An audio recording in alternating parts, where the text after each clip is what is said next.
إن الحمد لله والصلاة والسلام على رسول الله صلى الله عليه وآله وسلم. أما بعد فأعوذ بالله السميع العليم من الشيطان الرجيم من همزه ونفخه ونفثه.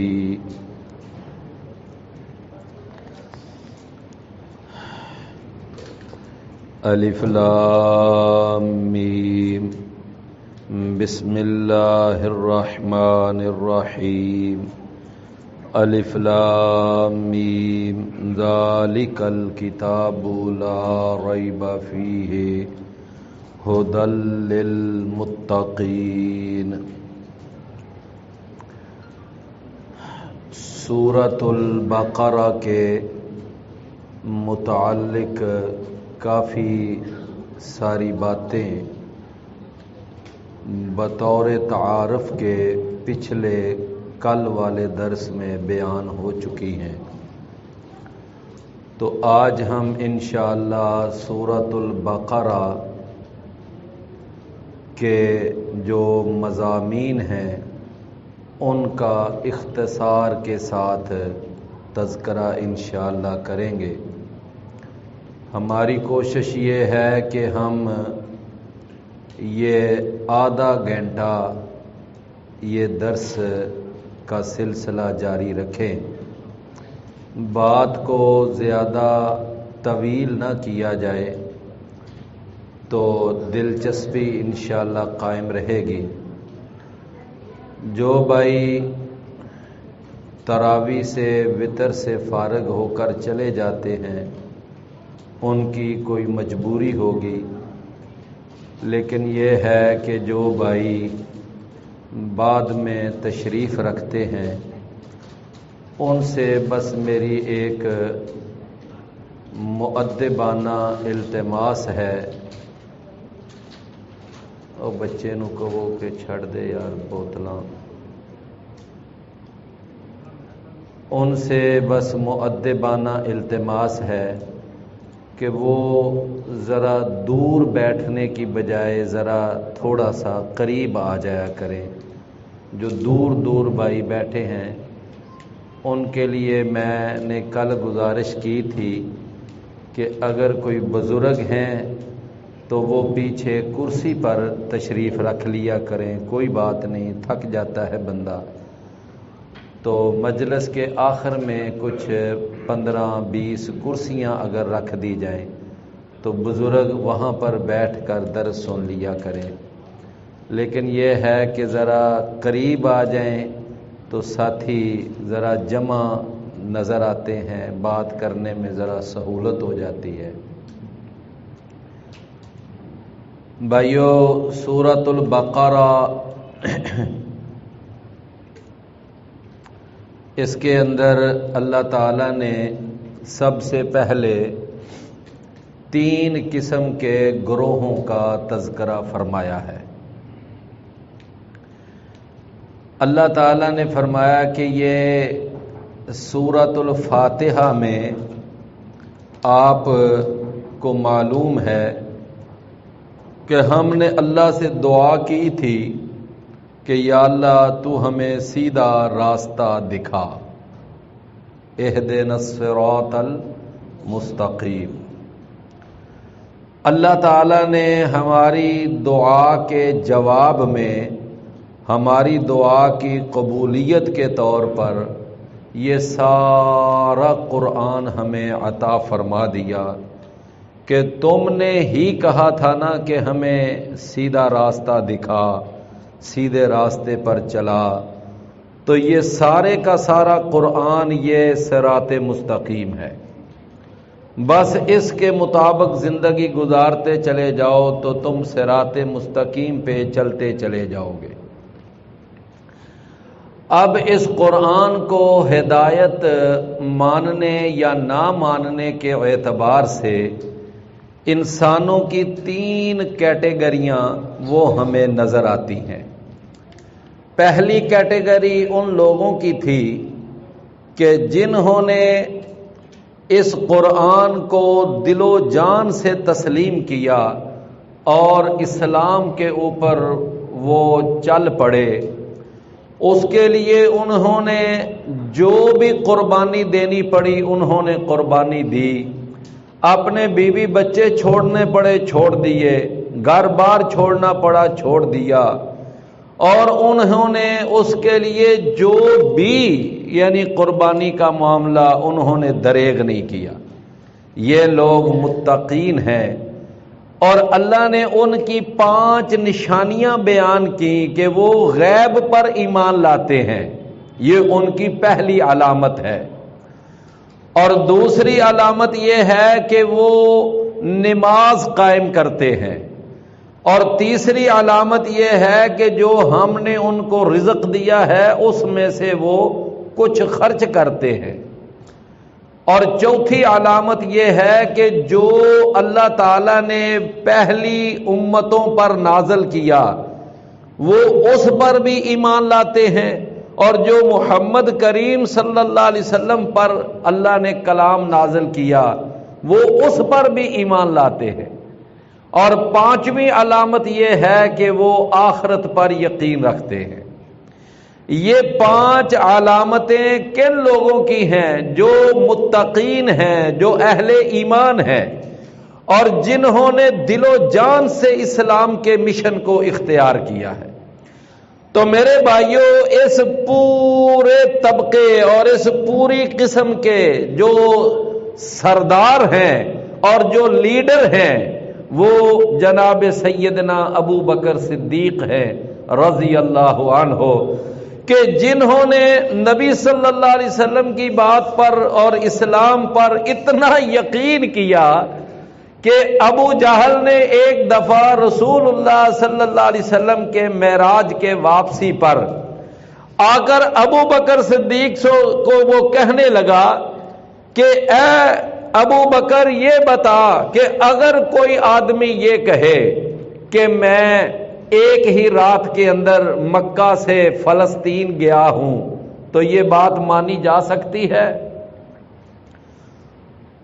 ابو بکر صدیق فرمانے لگے نہ، یہ بات ممکن ہی نہیں کہ ایک ہی رات میں بندہ مسجد حرام سے مسجد اقصی چلا جائے۔ اچھا، اگر کوئی یہ کہے کہ میں ایک ہی رات کے اندر مسجد حرام سے مسجد اقصی بھی گیا ہوں اور پھر اس کے بعد میں 7 آسمانوں پر بھی گیا ہوں، میں نے جنت اور جہنم بھی دیکھی ہے، تو یہ بات مان سکتا ہے کوئی؟ تو ابو بکر صدیق فرمانے لگے کہ یہ تو بالکل بھی ممکن نہیں۔ تو اس وقت پھر وہ جو ابو جہل تھا نا، اس نے اچھی طرح پہلے تمہید باندھ کر تو پھر اس نے آگے چوٹ لگائی اور کہنے لگا کہ اگر یہی بات تیرا پیر و مرشد اور تیرا ہادی و رہنما، جس کا تو کلمہ پڑھتا ہے، جس کو اپنا لیڈر اور اپنا رہنما مانتا ہے، یعنی محمد رسول اللہ، اگر وہ یہ بات کہے تو پھر مان لے گا؟ جناب ابو بکر صدیق رضی اللہ عنہ چونکہ دل و جان سے اسلام کو مانتے تھے، انہوں نے فوراً کہا، فرمانے لگے کہ اگر یہ بات محمد رسول اللہ صلی اللہ علیہ وسلم کے پیارے لبوں سے نکلی ہے اور آپ کی پیاری زبان سے یہ بات نکلی ہے تو پھر میری عقل مانتی ہے یا نہیں مانتی؟ مشاہدہ اور تجربہ اس کی تائید کرتا ہے یا نہیں کرتا؟ لیکن میں مانتا ہوں کہ پھر یہ واقعتاً ہوا۔ یہ ہے پہلا طبقہ۔ دوسرا طبقہ کون سا تھا؟ کہ جنہوں نے یعنی ٹوٹلی انکار کیا، انہوں نے کہا کہ یہ محمد صلی اللہ علیہ وسلم ہمارے سامنے بھی اگر چاند کے 2 ٹکڑے کر کے دکھا دیں لیکن پھر بھی ہم اس کو نبی نہیں مانیں گے۔ یہ کافروں کا طبقہ تھا، اور اس طبقے کا سردار وہ کون تھا؟ ابو جہل، یہ مکے کا سردار، جس کے بارے میں رسول اللہ صلی اللہ علیہ وسلم نے فرمایا تھا فرعون ھذہ الامہ، میری اس امت کا یہ فرعون ہے۔ تیسرا ایک اور طبقہ تھا کہ جو منافقین کا طبقہ تھا، کہ جو نہ ادھر نہ ادھر، یعنی وہ بین بین چلنے والے لوگ، ولا الہ اولائے ولا الہ اولائے، نہ ادھر نہ ادھر، تو وہ منافقوں کا طبقہ تھا۔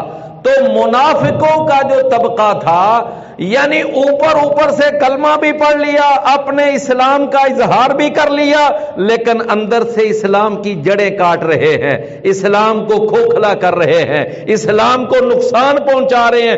یہ تیسرا طبقہ منافقوں کا طبقہ ہے۔ اللہ نے پھر تیسرے نمبر پر ان کا تذکرہ کیا، وَمِنَ النَّاسِ مَن يَقُولُ آمَنَّا بِاللَّهِ وَبِالْيَوْمِ الْآخِرِ وَمَا هُمْ بِمُؤْمِنِينَ۔ فرمایا کچھ ایسے لوگ بھی ہیں جو کہتے ہیں ہم اللہ پر ایمان لائے، آخرت کے دن پر ایمان لائے، حالانکہ وہ بالکل مومن نہیں ہے۔ پھر اللہ نے ان کی کچھ علامتیں بیان فرمائی، فرمایا منافق دو طرح کا ہوتا ہے۔ ایک منافق وہ ہوتا ہے کہ جو اعتقادی طور پر منافق ہوتا ہے، اعتقادی، یعنی وہ جب مسلمان ہوتا ہے اس وقت ہی اس کے اندر کفر ہوتا ہے، وہ صرف ظاہراً اسلام قبول کرتا ہے، جس طرح عبداللہ بن ابی تھا، یا جس طرح عبداللہ بن سبا تھا۔ یہ عبداللہ بن سبا وہ لعنتی تھا جس نے صرف ظاہراً اسلام قبول کیا، در حقیقت یہ یہودی تھا، اور مسلمانوں کے اندر آ کر اس نے مسلمانوں کو کھوکھلا کیا۔ تو یہ یعنی اعتقادی منافق ہیں۔ اور اس کے بعد ایک ہوتا ہے عملی منافق، یعنی اس کا عمل منافقوں والا ہوتا ہے۔ اللہ کے رسول صلی اللہ علیہ وسلم نے فرمایا یہ جو عملی منافق ہوتا ہے نا، اس کی کچھ علامتیں بیان کی ہیں۔ جب بات کرتا ہے تو جھوٹ بولتا ہے، امانت رکھی جائے تو خیانت کرتا ہے، جب وعدہ کرتا ہے تو وعدہ خلافی کرتا ہے، جب کسی سے لڑائی جھگڑا ہو جائے تو گالی گلوچ پر اتر آتا ہے۔ اور اللہ کے رسول صلی اللہ علیہ وسلم نے کچھ اور علامتیں بھی بیان فرمائی، فرمایا یہ جو عملی منافق ہوتا ہے اس کی ایک علامت یہ بھی ہوتی ہے کہ عشاء کی اور فجر کی نماز یہ اس کے اوپر بڑی بھاری ہوتی ہے۔ یہ بھی رسول اللہ صلی اللہ علیہ وسلم نے اس کی علامت بیان۔ تو میرے بھائیوں یہ تین طبقے ہیں، ایک طبقہ اہل ایمان کا جن کے سردار ابو بکر صدیق ہیں، اور دوسرا طبقہ اہل کفر کا جن کا سردار ابو جہل ابو لہب ہے، اور تیسرا طبقہ اہل نفاق کا جن کے سردار عبداللہ بن ابی اور عبداللہ بن سبا جیسے یعنی خبیث قسم کے لوگ ہیں۔ تو یہ تین طبقے اللہ تعالیٰ نے بیان فرمائے ہیں۔ اور اس کے بعد آگے اللہ تعالیٰ نے ان تینوں طبقوں کو سب کو ہی مخاطب کر کے اللہ نے دعوت دی، فرمایا یا ایھا الناس، اے لوگو اعبدوا ربکم، اس رب کی عبادت کرو جس نے تم کو پیدا کیا، تم سے پہلے لوگوں کو بھی اس نے پیدا کیا۔ کیوں عبادت کرو؟ تاکہ تم جہنم کی آگ سے بچ جاؤ۔ پھر آگے اللہ نے اپنا تعارف فرمایا کہ میں کون ہوں، فرمایا جس نے تمہارے لیے زمین کو بچھونا بنایا، آسمان کو چھت بنایا، آسمان سے اس نے پانی اتارا، جس پانی کے ساتھ اس نے تمہارے لیے انواع و اقسام کے پھل فروٹ اور غلہ اناج اگایا۔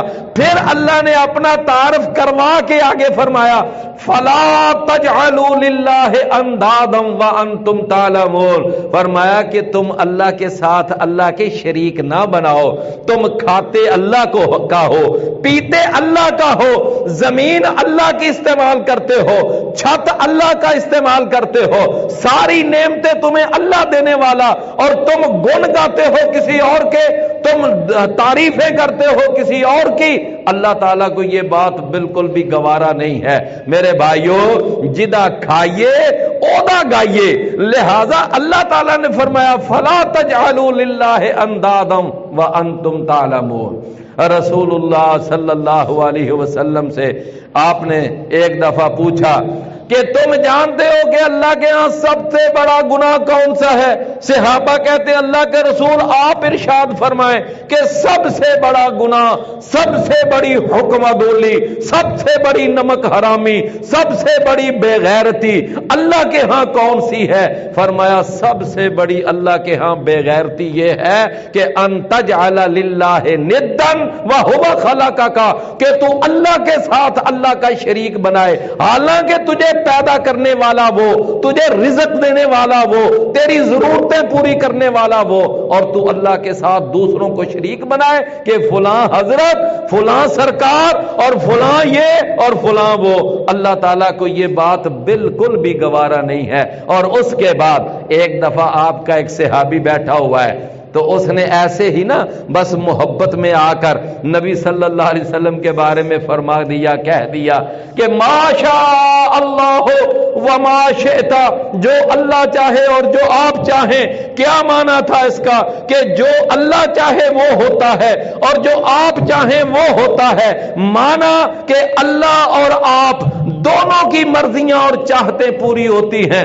رسول اللہ صلی اللہ علیہ وسلم نے فرمایا کہ اے میرے صحابی، یہ تیری بات غلط ہے، تیرا یہ موقف ٹھیک نہیں ہے، بلکہ یہ کہ ما شاء اللہ وحدہ، جو ایک اللہ چاہے وہ ہوتا ہے۔ میں محمد صلی اللہ علیہ وسلم، میں بھی اللہ کا ایک محتاج بندہ ہوں اور ایک بے بس بندہ ہوں، جو اللہ چاہے وہی ہوتا ہے۔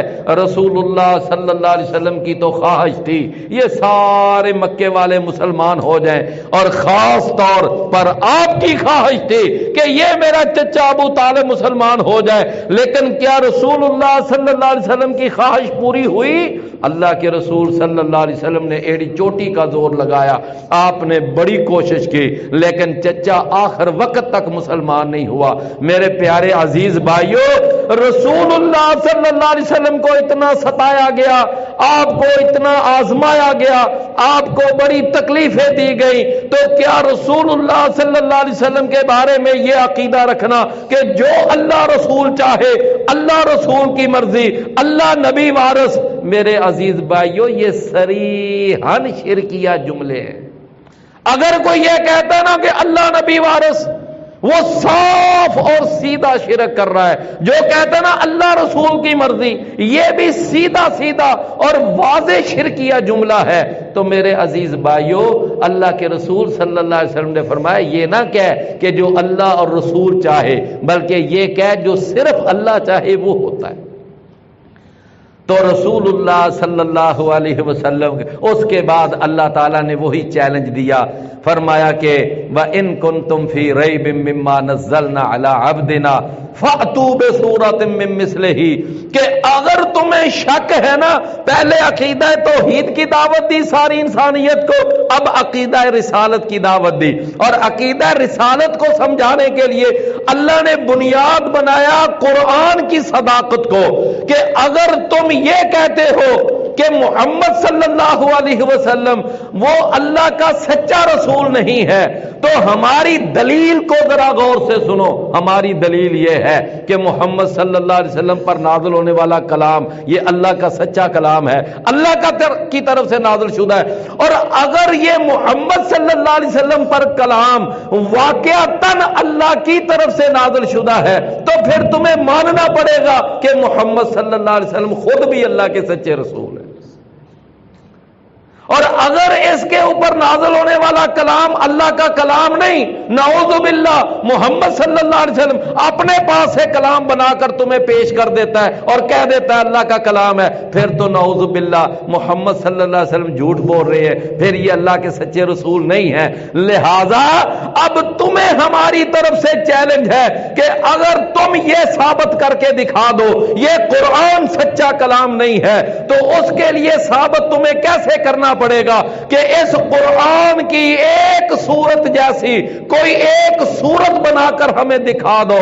اگر تم نے دکھا دی مان لیں گے کہ جیسے تم قرآن خود بنا سکتے ہو اسی طرح یہ محمد صلی اللہ علیہ وسلم بھی بنا سکتا ہے. لیکن میرے بھائیوں ان کے بڑے بڑے ادیب، بڑے بڑے شاعر، بڑے بڑے قادر الکلام اور بڑے بڑے فصیح و بلیغ وہ سر جوڑ کر بیٹھ گئے لیکن وہ قرآن کی سورت جیسی ایک سورت نہیں بنا سکے. تو میرے بھائیوں کیا معلوم ہوا کہ یہ قرآن اللہ کا سچا کلام ہے. جب قرآن اللہ کا سچا کلام ہے تو پھر محمد صلی اللہ علیہ وسلم بھی اللہ کا سچا رسول ہے.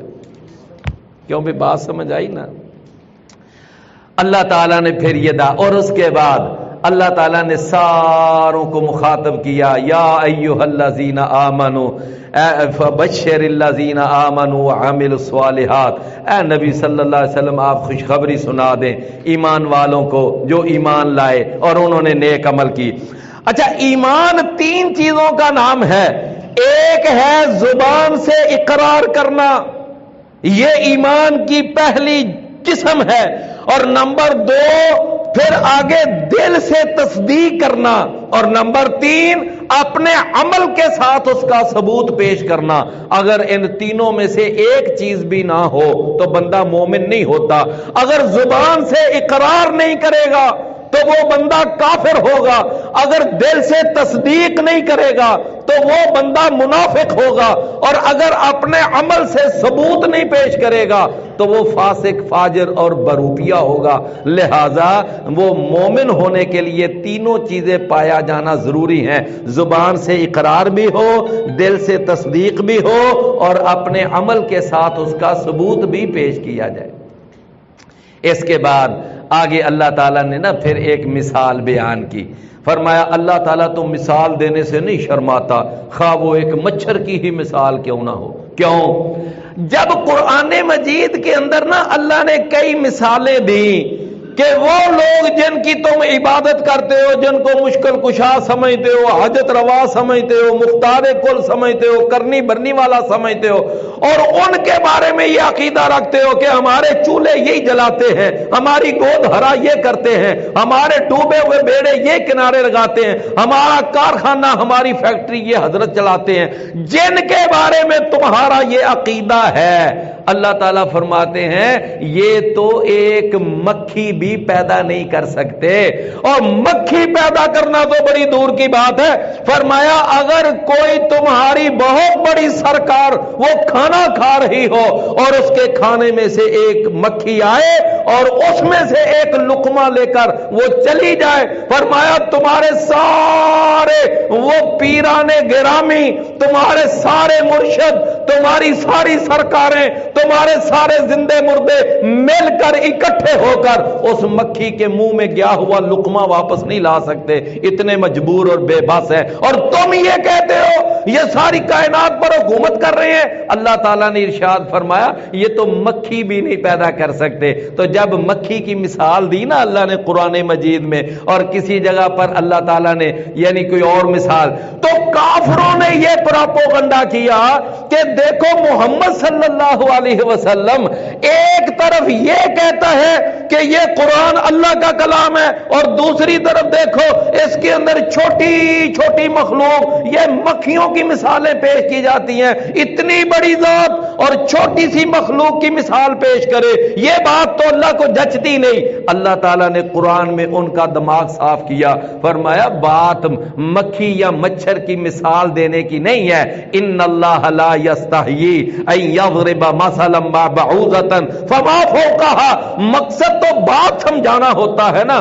اگر بات سمجھائی جائے مکھی کے ساتھ تو پھر مکھی سے سمجھا دو، بات سمجھائی جائے مچھر کے ساتھ تو مچھر سے سمجھا دو. مقصد تو مثال دے کر بات سمجھانا ہوتا ہے. مخلوق کے جسم کا کوئی مسئلہ نہیں، وہ مخلوق چھوٹی ہو یا بڑی ہو. تو اس سے تمہارا یہ پراپوگنڈا غلط ہے. اس کے بعد آگے اللہ تعالیٰ نے ارشاد فرمایا کہ وہ لوگ جو عہد توڑ دیتے ہیں یہ بہت بڑے فاسق لوگ ہیں، اور وہ لوگ جو قطع رحمی کرتے ہیں، رشتہ داریوں کو توڑتے ہیں، یہ بھی بہت بڑے اللہ کے نافرمان لوگ ہیں۔ فرمایا الذین ینقضون عہد اللہ من بعد میثاقہ ویقطعون ما امر اللہ بہ ان یوصل۔ یہ صلہ رحمی کیا چیز ہوتی ہے کہ رشتہ داریوں کو ملانا، رشتہ داریوں کو ملانا، ایک دوسرے کے ساتھ سر جوڑنا، آپس میں صلح کروانا، ایک دوسرے کی غلط فہمیاں دور کرنا۔ یہ نہیں کہ جو چغل خور ہوتا ہے نا، چغل خور، اس کا کیا کردار ہوتا ہے کہ وہ رشتہ داریاں توڑتا ہے، ان میں پھوٹ ڈالتا ہے۔ رسول اللہ صلی اللہ علیہ وسلم نے فرمایا کہ جنت میں چغل خور نہیں داخل ہوگا، یہ اتنا بڑا باغی ہے کہ جو رشتہ داریوں کو توڑنے کی کوشش کرتا ہے، ان میں اختلافات پیدا کرتا ہے، یہ اتنا بڑا گناہگار ہے کہ جنت میں نہیں داخل ہوگا۔ اور اس کے مقابلے میں جو صلہ رحمی کرنے والا ہے، صلہ رحمی کرنے والا، وہ اللہ تعالیٰ کو بڑا پسند ہے، اللہ تعالیٰ کے ہاں بڑا محبوب ہے۔ رسول اللہ صلی اللہ علیہ وسلم نے فرمایا جو آدمی چاہتا ہے نا میرے رزق میں اور میری عمر میں برکت ہو تو اس کو چاہیے کہ وہ صلہ رحمی کرے، صلہ رحمی کرے۔ تو یہ صلہ رحمی جو ہے یہ بہت بڑی بات ہے۔ نبی کریم صلی اللہ علیہ وسلم کے پاس ایک دفعہ ایک عورت کا تذکرہ کیا گیا کہ اس عورت کی نمازیں تو بہت ہیں، روزے بھی بہت ہیں، یعنی نماز فرض تو خیر سب نے پڑھنی ہوتی ہے، وہ بڑی نفلی نمازیں بڑی پڑھتی ہے، فرضی روزہ وہ تو سب نہیں رکھنا ہوتا ہے، وہ نفلی روزے بڑا رکھتی ہے، وہ فرض زکوٰۃ ہوتی ہے وہ تو ہر ایک پر فرض ہے، وہ تو سب نے دینی ہے، جس پر بھی فرض ہے وہ نفلی صدقہ بڑا کرتی ہے۔ رسول اللہ صلی اللہ علیہ وسلم نے پوچھا اچھا یہ تو بتا رہے ہو نا تم اس کی نمازوں کے بارے میں، اس کے روزوں کے بارے میں، اس کے نفلی صدقات کے بارے میں، اچھا یہ بتاؤ اس کا عوام کے ساتھ، لوگوں کے ساتھ، ہمسایوں کے ساتھ، رشتہ داروں کے ساتھ اس کا بیہیویئر کیسا ہے؟ رسول اللہ صلی اللہ علیہ وسلم کو بتایا گیا اللہ کے رسول اس کا بیہیویئر اچھا نہیں ہے، تنگ کرتی ہے ہمسایوں کو بھی اور اس کے بعد اپنے رشتہ داروں کو بھی پریشان کرتی ہے، ہر ایک کے ساتھ اس نے بس اٹ کھڑکا لگا کے رکھا ہوا ہے۔ رسول اللہ صلی اللہ علیہ وسلم نے فرمایا اس کے لیے جہنم واجب ہو گئے۔ پھر اللہ کے رسول صلی اللہ علیہ وسلم کو ایک اور عورت کا تذکرہ سنایا گیا۔ اللہ کے رسول ایک اور عورت ہے کہ وہ بہت زیادہ نمازیں تو نہیں پڑھتی، بس فرض پڑھ لیتی ہے، وہ فرض روزے رکھ لیتی ہے اور فرض زکوٰۃ دے دیتی ہے۔ البتہ ایک بات ضرور ہے کہ اس عورت کے نا بہت زیادہ تعلقات اس کے ہمسایوں سے اور اس کے رشتہ داروں سے بڑے ہی اچھے ہیں، لوگ اس پر بڑے خوش ہیں، ہر ایک کے ساتھ بڑا اچھا سلوک ہے، بڑا اچھا بیہیویئر ہے۔ رسول اللہ صلی اللہ علیہ وسلم نے فرمایا وجبت لها الجنہ، اس کے لیے جنت واجب ہوگی۔ تو صلہ رحمی کا ایک بڑا عمل دخل ہے۔ تو میرے بھائیوں اسی طرح رسول اللہ صلی اللہ علیہ وسلم نے پھر آگے یعنی ان جیسے اخلاقیات کی طرف بھی توجہ دی۔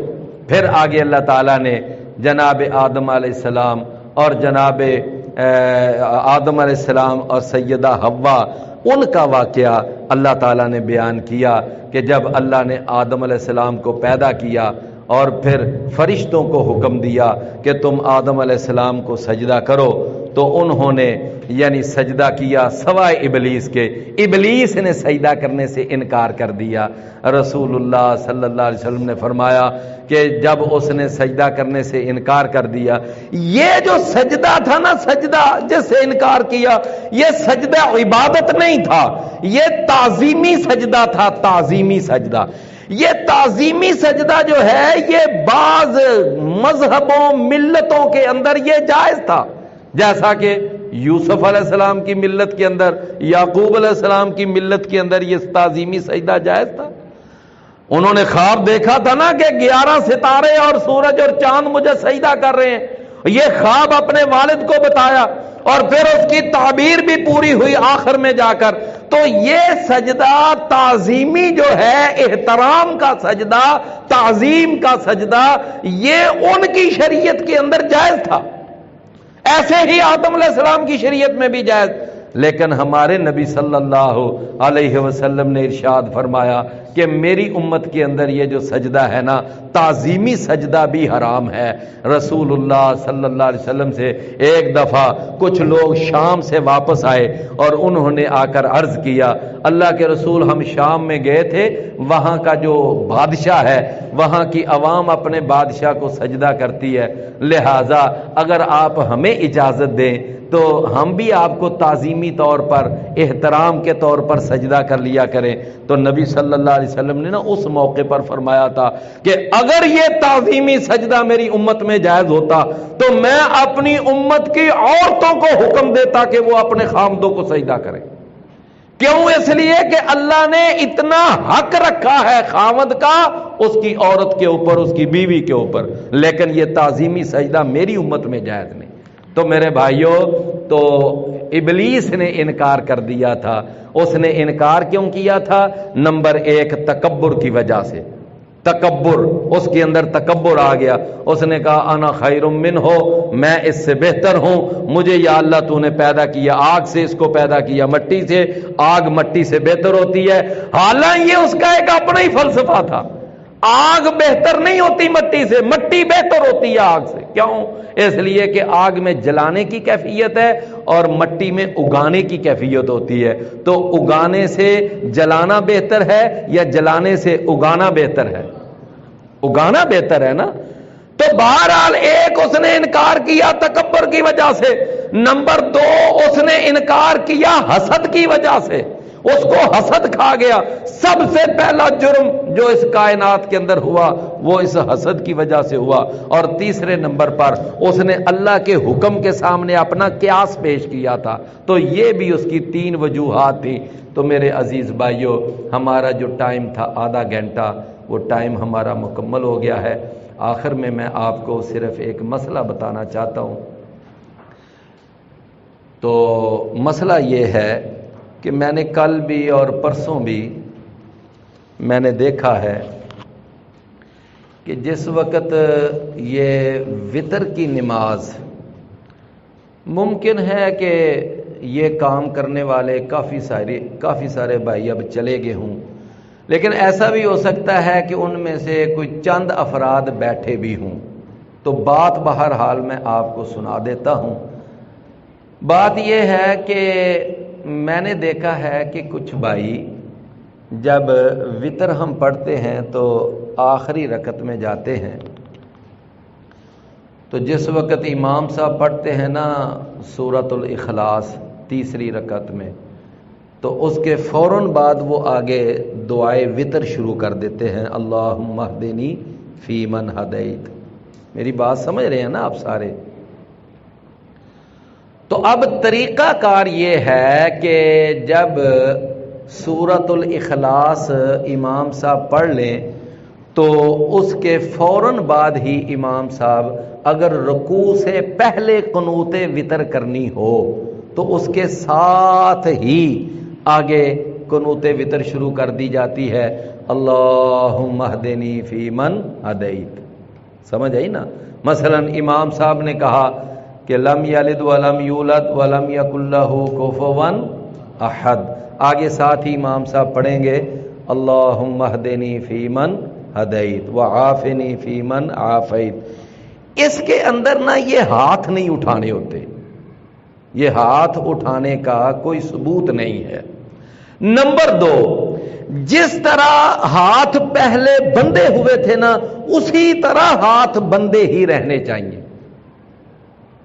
یعنی جب امام صاحب نے اللہ اکبر کہہ کے رکوع جانا ہے بس اس وقت ہاتھ چھوڑنے ہیں۔ میں نے 2 دن سے میں نے دیکھا ہے بعض بھائی پھر اس وقت یہ ہاتھ ایسے چھوڑ کے اور ایسے دعا کے لیے ہاتھ ایسے کھڑے کر لیتے ہیں۔ میرے بھائیوں، رکوع سے پہلے اگر قنوت وتر کیا جائے تو اس کے لیے ہاتھ اٹھانے کی کوئی دلیل نہیں ہے۔ بات سمجھ آئی نا؟